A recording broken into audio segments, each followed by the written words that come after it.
Welcome, dear friends. Here we go again with part 3 of the 10 Commandments discussion, and we're going into a more deeper level.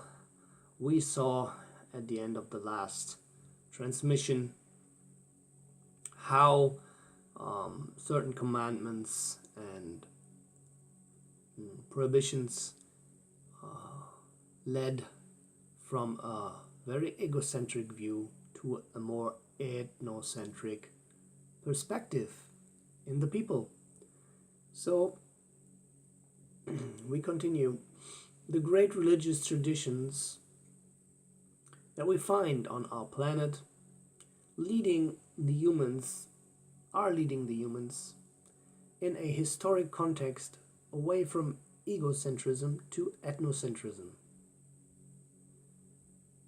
The humans were pointed towards moral behavior that was important in that period of time, but is partially obsolete or has been gone beyond and would seem very conservative or improper for our understanding nowadays. Also in the holy texts of India, we can find behavior patterns that were certainly befitting to the medieval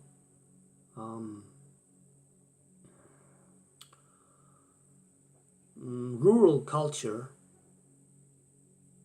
of India at that time, but that would seem grotesque and very questionable if we would transport them into our time and setting. And he's giving here the example of Srila Prabhupada, a very great teacher of the Bhakti tradition. He proclaimed that girls should not go to school, but that they should just be taught how to broom, sew, clean, cook, and be loyal to their husbands. That's from a conversation not short before he was leaving his body on the 29th of April 1977. So the content of the Bhakti teachings that he is giving is very deep, touching, and eternally fresh, because it touches our soul. But the cultural packaging in which it comes and is being taught many times, there are still connections to worldviews that don't seem to stem from transcendence, but from medieval social structures. And even if they may have been useful at that time, it is really questionable if that will be useful nowadays to just try to import that idea. So, in addition to the reception of the eternal content of a holy revelation, it is required to develop the consciousness how to understand and apply those teachings. One may take the same spiritual teaching and receive it in a complete different context and live, therefore, complete different values in relation to other beings. The essence of spirituality remains of value, but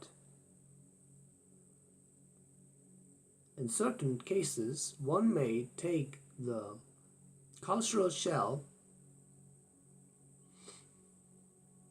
and see that it's not really like touching or suitable, but it may even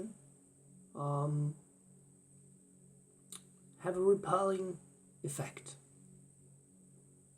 And so on the inner path, it is important to scrutinize very finely and not just to consume those two in a duo pack, in a combination. So a sharp line of separation is necessary when outgrown cultural value systems are still attached to the teachings. So the revelation traditions were very successful to bring the humans from a completely egoistic view in which the we of the tribe or the village was main focus into we of the conformity in a bigger social exchange. But from there, further developmental steps are necessary to move from the chosen Egyptian, Israeli, or Vedic culture to a more cosmopolitan understanding where cultural differences may remain but are subordinate to a more wide-spanning perspective. Diogenes of Sinope answered to that question where he come from with the answer, he is a cosmopolite, a member of the world society. Being a cosmopolitan is a transnational connection, an all-encompassing human culture. As basis of the human rights, the idea of is indirectly in the constitution of the modern democracies. That idea is come into the constitutions that was formulated there. Then the world becomes a village in which every citizen of Earth or every being on Earth is at home. The world is a big family. All humans are sisters and brothers to each other.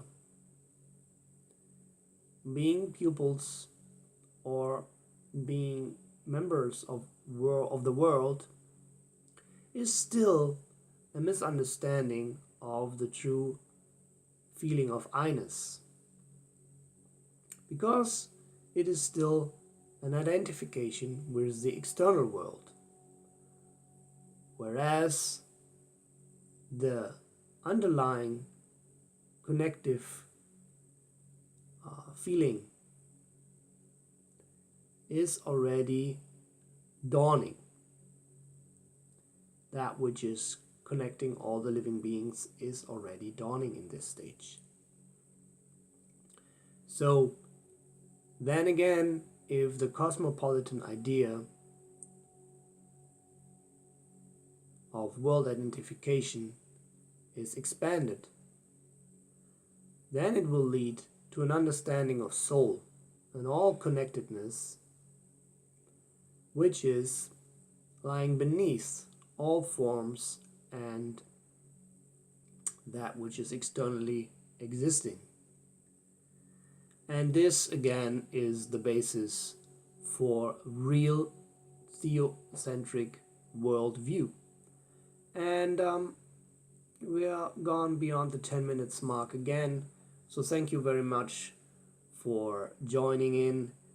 Thank you for your comments and for your likes and shares, and see you again in part 4 of the deeper base motivations for religiosity or the 10 Commandments discussion. Thank you very much.